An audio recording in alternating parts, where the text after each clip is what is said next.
የዛሬዋ መዳረሻችን የዓለማችን ግዙፍ ኩባንያዎች የኋላ ቢሮ ነች። ዓለማችን ላይ እሷ አምርታ ያላከችለት አስተዳድራ ትርፋማ ያላደረገችው ነካክታ ያልቀየረችው ድርጅት ማግኘት ይከብዳል። እንደ ማይክሮሶፍት እና ጉግል ላሉ ትልልቅ የቴክኖሎጂ ድርጅቶች ሳይቀር ሶፍትዌሮችን እያበለጸገች ትልካለች። በኢንዱስትሪዎቿ የምርት በቢሮዎቿ የአገልግሎት መስተንግዶን ያገኙ ብዙዎች ምድር የምትንቀሳቀሰው በሷ አእምሮ ነው ሲሉ እማኝነታቸውን ይሰጣሉ። ግነት እንዳይመስላችሁ የምድሩን ጨርሼ የጠፈሩን መረምራለሁ በሚለው ናሳ ውስጥ ለምሳሌ 40% ሳይንቲስቶች የዚች ሀገር ዜጎች ናቸው። አሜሪካ ውስጥም ቢሆን 38% ዶክተሮች፣ 15% ሳይንቲስቶች፣ 60% የሆቴል ባለቤቶች ያው የዚች ሀገር ልጆች ናቸው። ስለዚህ አልተዘመረላትም እንጂ በዓለም የምትመራው በህንዶች አእምሮ ነው ቢባል ግነት አይደለም። ሊያስገርሞት ይችላል። ነገር ግን ህንድ በባዮቴክኖሎጂ፣ በመድኃኒት ቅመማ፣ በኒኩለር ኢነርጂ አጠቃቀም፣ በጠፈር ላይ ምርምር፣ በሂውማን ሄር ምርት፣ በአገልግሎት ዘርፍ ጥራት ዓለምን ትመራለች። ህንድ ቻይናን አስቀድማ የማታመርተው ጉድ የለም። የዓለማችን ሁለተኛዋ የሞባይል ስልክ፣ ሁለተኛዋ የግብርና ውጤቶች፣ አንደኛዋ የመድኃኒት፣ አራተኛዋ የመኪናና አራተኛዋ የጨርቃ ጨርቅ አምራች ሀገር ነች።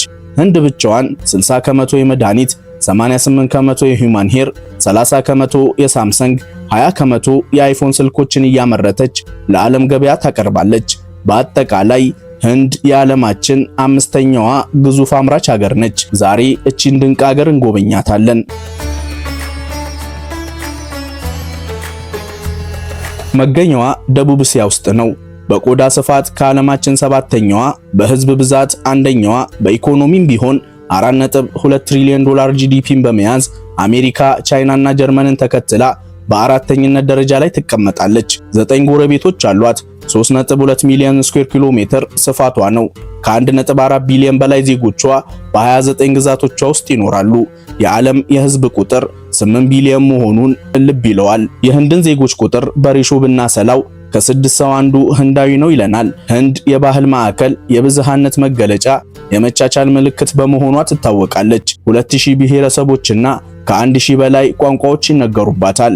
ህንድ ውስጥ የማይገኝ የዓለም የሃይማኖት ክፍል የለም። የሀገሪቱ 80% ህዝብ የሂንዱይዝም እምነት ተከታይ ነው። እስልምና፣ ክርስትና፣ ሲኪዝምና ቡዲዝም እንደየደረጃቸው ይከተላሉ። ህንድ የቡዲዝምና የሂንዱይዝም መስራች ሀገር ነች። ዮጋና ሜዲቴሽን ዓለምን ካጥለቀለቁት የፈጠራ ስራዎቿ መካከል ይካተታሉ። እንደ ብሪያኒ፣ በተር ቺክን ማሳላ ያሉ ጣፋጭ ምግቦቿ የሀገራችን ሆቴሎችና ሬስቶራንቶች ማድመቂያ ከሆኑ ሰንብተዋል። ከሁሉ በላይ ግን በፌስቲቫሎቿ ትታወቃለች። ህንድ ከ1000 በላይ ሃይማኖታዊና ባህላዊ በዓላቶች አሏት። የ90ዎቹ ትውልድ ከሆኑ ለህንድ ፊልም የነበሩትን ፍቅር አይከዱንም መቼስ። የልቦትን የሚናገሩ ከሆነ የ90ዎቹ ትውልድ ሆና እንደ ቃጅል ከቅንድቧ መሃል ጥቁር ጌጥ ያለጠፈች፣ እንደ አሚታፕ የሰፈሩን እኩዮች ብቻዬን ካልመታሁ ያላለ፣ በማዘር ኢንዲያ ፊልም ያላለቀሰ የለም። ሁሉን ረስተው አላደረኩትም ቢሉ እንኳን የቤቶት ግድግዳ ላይ የለጠፉትን ልዩና አይነት እያሉ በልጅነቱ የተጫወቱበትን የህንድ አክተሮች ምስል አይረሳውትም መቼስ። የህንድ የቆዳ ስፋት ድፍን የአውሮፓ ህብረት ሀገራትን ይበልጣቸዋል። 4000 ከተሞች አሏት። ዴሊ የህንድ ትልቋ ከተማ ነች። በ1483 ስኩዌር ኪሎ ሜትር ስፋቷ ላይ ከ34 ሚሊዮን በላይ ዜጎች ይኖሩባታል። ኦልድ ዴህሊና ኒው ዴህሊ ግዛቶቿ ናቸው። ኒው ዴህሊ የህንድ ዋና ከተማ ነች። ዴሊን የተቃርኖ ከተማ ወይም የህንድ ጥንታዊነት ከዘመናዊነት ጋር የሚገናኝባት ምድር ልንላት እንችላለን። 783 ስኩዌር ኪሎ ሜትር የገጠር፣ 700 ስኩዌር ኪሎ ሜትር የከተማ ሰፈሮች አሏት። ከተማዋ የታሪክ፣ የባህል፣ የፖለቲካና የዲፕሎማሲ ማዕከል ነች። የምግብ አፍቃሪ ከሆኑ እንኳን በደህና መጡ። ፌሽታና ግርግር የሚመቾት ከሆነም ትክክለኛው ቦታ ላይ ተገኝተዋል። ዴሊ ከህንድ ከተሞች ትልቅ የህዝብ ቁጥር ያላት፣ በየሳምንቱ ፌስቲቫል የማያጣት ከተማ ነች። ዲዋሊ ፌስት አንዱ ነው። ቀንና ምሽቱ የማይለይበት፣ ከምድር እስከ ሰማዩ በብርሃን የሚያጌጥበት፣ በቢሊዮን የሚቆጠሩ ዜጎች የሚያከብሩት ትልቅ የሂንዱ እምነት መንፈሳዊ በዓል ነው። ለ5 ቀናት ይካሄዳል። በዓሉ ብርሃን በጨለማ ላይ፣ ዕውቀት በአላዋቂነት ላይ ያለውን ድል ማሳያ ነው። በእነዚህ ቀናቶች ጣፋጮችን ማዘጋጀት፣ ሻማ ማብራት፣ ርችቶችን መተኮስና በተለያዩ ብርሃኖች ማጌጥ የበዓሉ ዋና መድመቂያ ናቸው። በኦክቶበር መጨረሻና በኖቬምበር መጀመሪያ ላይ ይካሄዳል። ሆሊ ፌስት ሌላኛው ነው። ለ2 ቀናት የሚቆይ የከለር ፌስቲቫል ጣፋጮችን እየበሉ በዳንስና ዘፈን እየተዝናኑ ከለር የሚደፋፉበት የደስታ በዓላቸው ነው። የኢድና የክርስመስ በዓላት ይከተላሉ። የመንገድ ዳር የሙዚቃ ኮንሰርቶች የዴሊ የዕለት ተዕለት ፌሽታዎች ናቸው። ለጉብኝት የመጡባትን ከተማ ለሥራ ከተመኟት አታሳፍሩትም። ፍሪላንሰሮች፣ የአይቲ ባለሙያዎችና ሙዚቀኞች በብዛት የሚመርጧት ከተማ ነች። ዴሊ የተለያዩ አማራጮችን ብትይዝም እንኳን ለአዲስ ጎብኚ ለነዋሪዎቿም የሚከብድ የአየር ጸባይ አላት። ለነገሩ የትራፊክ መጨናነቅና የአየር ብክለት ህንድ ጎብኚዎቿን የምታማርበት ችግሮቿ ናቸው። በዓለም አቀፍ መመዘኛም ተመዝና ህንድ በጣም ከተበከሉ ሀገሮች ተርታ ትሰለፋለች። የቦሊውድ መቀመጫዋ ሙምባይ የፋይናንስ ማዕከል ነች። የህልም ከተማ እያሉ ይጠሯታል። ህንድን በሁሉም ረገድ ሀያል ለማድረግ ቀን ከሌት የምትታትር ከተማ ነች። በምሽት ህይወቷ ትታወቃለች። የስኬት ፈላጊዎች መዳረሻ ልንላት እንችላለን። ከ22 ሚሊዮን በላይ ሰዎች ይኖሩባታል። ከገጠር እስከ ከተማ ያሉ ህንዳውያን ሰርተው ለመለወጥ ለትምህርትና ለኑሮ የሚመኟት ከተማ ነች። ታዲያ ምኞት ብቻ ነው።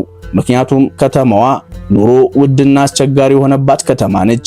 የቤት ክራይ ትልቁ ወጪ ነው። ለባለ አንድ መኝታ አፓርትመንት እንደ ሁኔታው ከ30 እስከ 60 ሺህ አንዳንዴም ከዛ በላይ ሩፒ በወር ይጠየቃሉ። ሙምባይ የተቃርኖ ከተማ ነች። ይሄን ከመሰለ የፎቅ ጫካ አጠገብ ይሄን የመሰለ የድሆች መንደር ይገኛል። ባቡር የከተማዋ ህልውና ነው። 390 ኪሎ ሜትሮችን እየሸፈነ በቀን ከ7.5 ሚሊዮን በላይ ተሳፋሪዎችን ያስተናግዳል።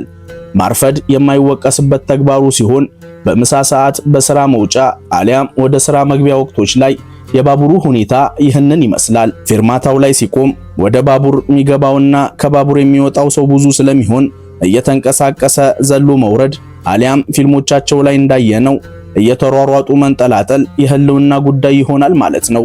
ህንድ በባቡር አደጋ ብዛት ዓለማችንን ትመራለች። በየዓመቱ በአማካኝ ከ20 ሺህ በላይ ሰዎች በአደጋው ይሞታሉ። ግን ሁሉን አልፈው ወደ ውስጥ ሲገቡ ሌላ ቅልጥ ያለ መንደር ይጠብቆታል። በባቡር ውስጥ የደራ የንግድ ሥራ፣ የሻይና የፈጣን ምግብ አቅርቦት ከዘፈንና ጭፈራ ጋር ያገኛሉ። ህንድ ዓለማችን ላይ ሶስተኛዋ ረጅም የባቡር መስመር ያላት ሀገር ነች። የባቡር መስመሯ ከ135000 ኪሎ ሜትር በላይ ይረዝማል። 1.4 ሚሊዮን ሰራተኞች አሉት። የህንድ ትልቁ የፊልም ኢንዱስትሪ ቦሊውድ መገኛው በዚች ከተማ ውስጥ ነው። ታዋቂነታቸው ይነስ እንጂ ህንድ ከ9 በላይ የፊልም ኢንዱስትሪዎች አሏት። ቦሊውድ በየዓመቱ በሚያመርተው የፊልም ብዛት ከአሜሪካው ሆሊውድም ይበልጣል። በአማካይ ካየነው ቦሊውድ በዓመት ከ1500 እስከ 2000 ፊልሞችም ፕሮዲውስ ያደርጋል። በዓለም ላይ በቢሊዮን የሚቆጠሩ ተመልካቾች አሉት።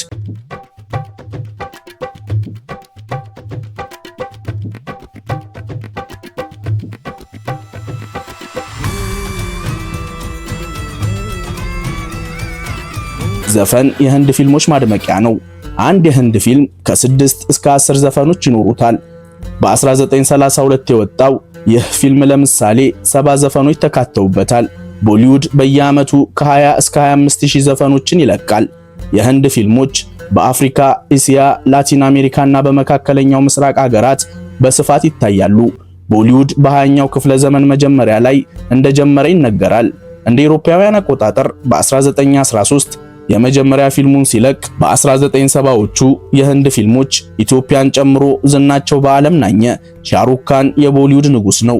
በስሙ ካገኘው ዝናና ሀብት በተጨማሪ ከአንዲት አውስትራላዊት አድናቂው ጨረቃ ላይ ስፋቱ በውል ያልተገለጸ ቦታ በስሙ ተበርክቶለት ነበር።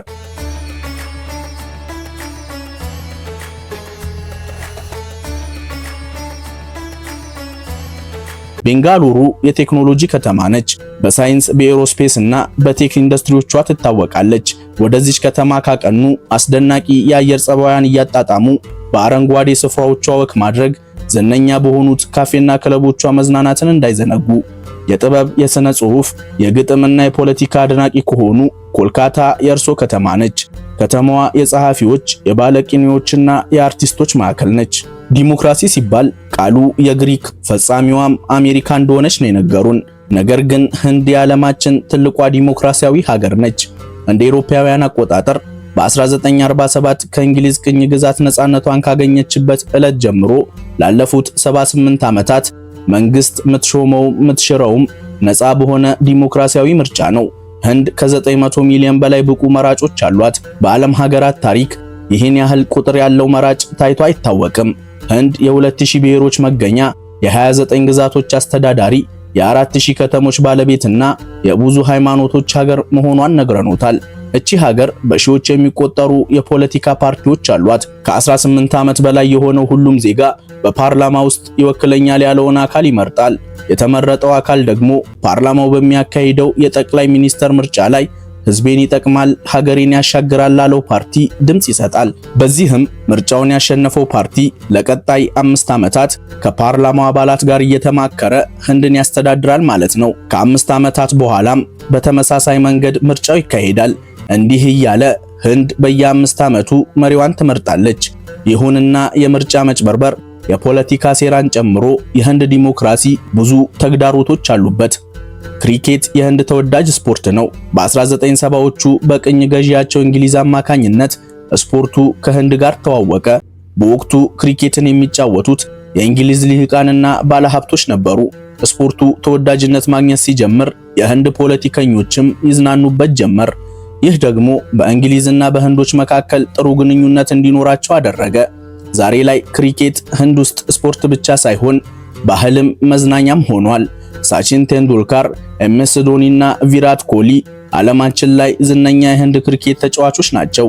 የህንድ ፕሪሚየር ሊግ የዓለማችን ሀብታሙና ብዙ እይታ ያለው የክሪኬት ሊግ ነው። ህንድ የ1983ና የ2011 የዓለም አቀፍ የክሪኬት ካፕ አሸናፊ ነች። አውስትራሊያ 6 ጊዜ በማሸነፍ ሊጉን ትመራለች። ኢንግላንድ፣ ህንድና ደቡብ አፍሪካ እንደየደረጃቸው ከ2 እስከ 4 ያለውን ስፍራ ይይዛሉ። የእኛን የገና ጨዋታ ህንዶች ገነውበታል። ሁለተኛው ተወዳጅ ስፖርታቸው ነው። ህንድ በዚህ ስፖርት 8 የወርቅ ሜዳሊያዎች አሏት። የቅርጫት ቮሊቦል፣ ቼዝ እና ቦክስ የህንድ ባንዲራ ከሚውለበለብባቸው መድረኮች ጥቂቶቹ ናቸው። ወደ እግር ኳስ ሲመጣ ግን ህንድ ቡዳ የተበላሁበት ዘርፍ ነው ትላለች። ተሳክቶላት አያውቅም። ፊፋ በእግር ኳስ አቅሟ የዓለማችን 127ኛ ደረጃ ላይ ያስቀምጣታል። ለእግር ኳስ ምቹ የሆነ ስቴዲየም አለመኖር፣ የስፖርት አካዳሚዎች እጥረት፣ የህዝብና መንግስት ከእግር ኳስ ይልቅ ለክሪኬት ማድላት ትልቁ ችግሮቿ ናቸው። ደካማ አስተዳደርና የስፖርት ፖለቲካ በወጣት የእግር ኳስ ስፖርተኞች ላይ ኢንቨስት ለማድረግ ይጨመሩበታል። ህንድ በ1950 ብራዚል ላይ በተካሄደው የፊፋ ዓለም ዋንጫ ላይ እንድትሳተፍ ተጋብዛ ነበር። ነገር ግን በገዛ ፈቃዷ ራሷን አገለለች። ምነው ስትባል የዝግጅት እጥረት፣ የሎጂስቲክና የፋይናንስ ጉዳዮችን እንደ ሰበብ አቀረበች። የመጀመሪያው ችግር የጉዞና የገንዘብ ጉዳይ ነበር። በወቅቱ ሁለተኛው የዓለም ጦርነት ያበቃበት ሰሞን በመሆኑ የአየር ጉዞ ቀላል አልነበረም። በዚህም ህንድ ሙሉ ተጫዋቾቿን ወደ ብራዚል የምትልክበት ገንዘብ አጠራት። ተጫዋቾቿን ቢሆኑ በዓለም አቀፍ ግጥሚያዎች ላይ ብዙ ልምድ ስላልነበራቸው ለውድድሩ እንዴት መዘጋጀት እንዳለባቸው አያውቁም ነበር። ነገር ግን ፊፋ ባወጣው መረጃ ህንድ ከነዚህ ምክንያቶች በተጨማሪ የእግር ኳስ ህግን አላከብርም በማለቷ ነው ይላል። አበበ ቢቂላ በባዶ እግሩ ማራቶንን ሲያሸንፍ ለሀገራችን ኩራት፣ ለዓለም የጽናት ተምሳሌት ሆኖ ነበር። ህንዶችም ታዲያ እግር ኳስን በባዶ እግራችን ካልተጫወትን አሉ። ህንድ በ1948 የለንደን ኦሎምፒክ የመጀመሪያውን ዓለም አቀፍ የእግር ኳስ ጨዋታ ስታደርግ በወቅቱ የእግር ኳስ ህግ እንዳሁኑ አልነበረምና አብዛኛው የህንድ ተጫዋቾች ጫማ ለምን እያሉ በባዶ እግራቸው ተጫወቱ። በ1950 የፊፋ ዓለም ዋንጫ ላይ ግን ጫማ መልበስን የሚያስገድድ ህግ ወጣ።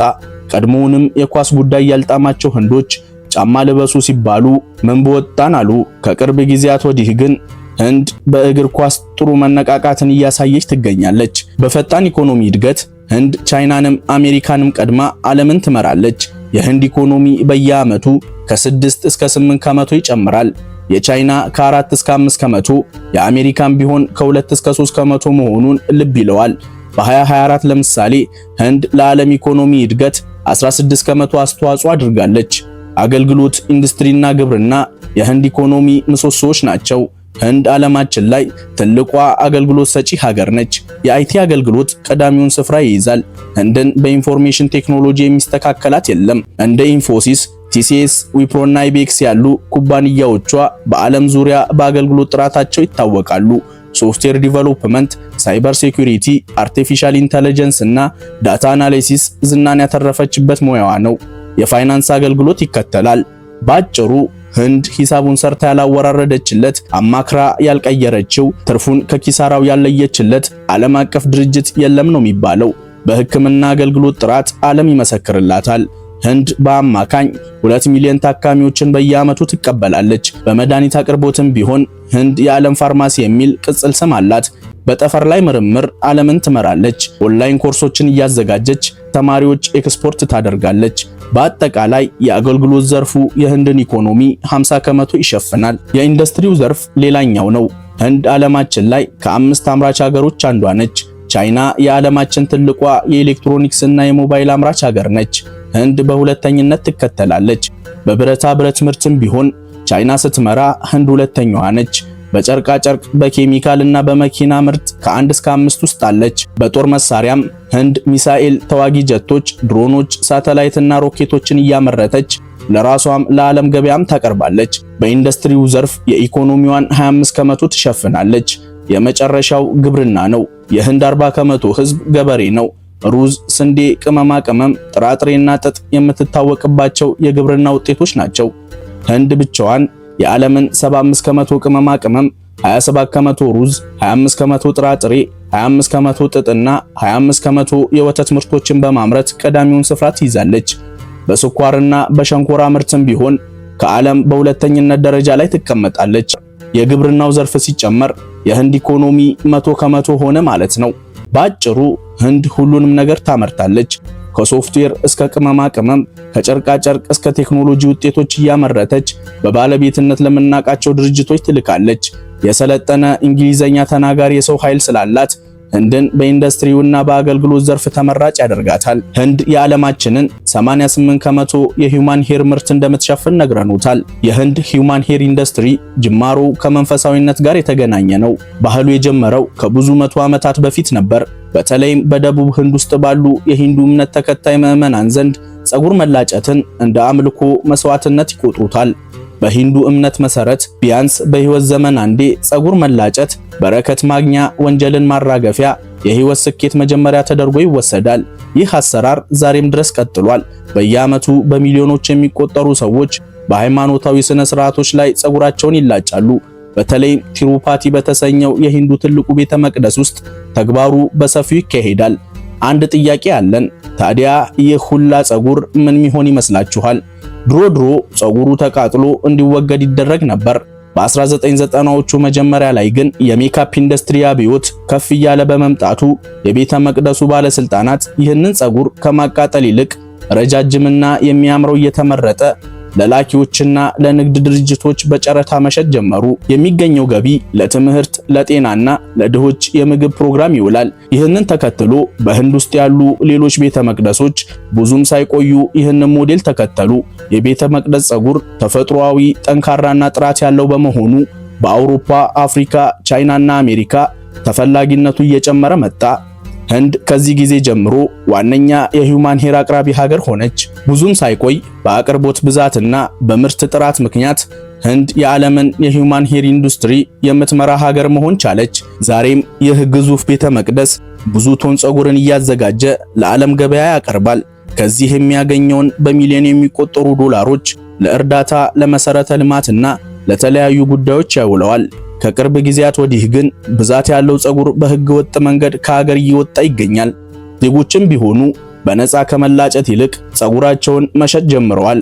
ዛሬ ላይ ይህ ኢንዱስትሪ ለብዙ ሺህ ሰዎች የሥራ ዕድል፣ ለብዙ ቤተሰቦች ደግሞ የችግር መወጫ ሆኗል። ህንድ ውስጥ ሆነው ቆንጆ ጸጉር ካሉት በብዙ ግራም አሊያም በኪሎ የሚለካ ወርቅ እንዳሉት ይቁጠሩት። የዛሬው ዝግጅታችንን በዚሁ አጠናቀቅን። አብራችሁን ስለነበራችሁ እናመሰግናለን። ሰላም።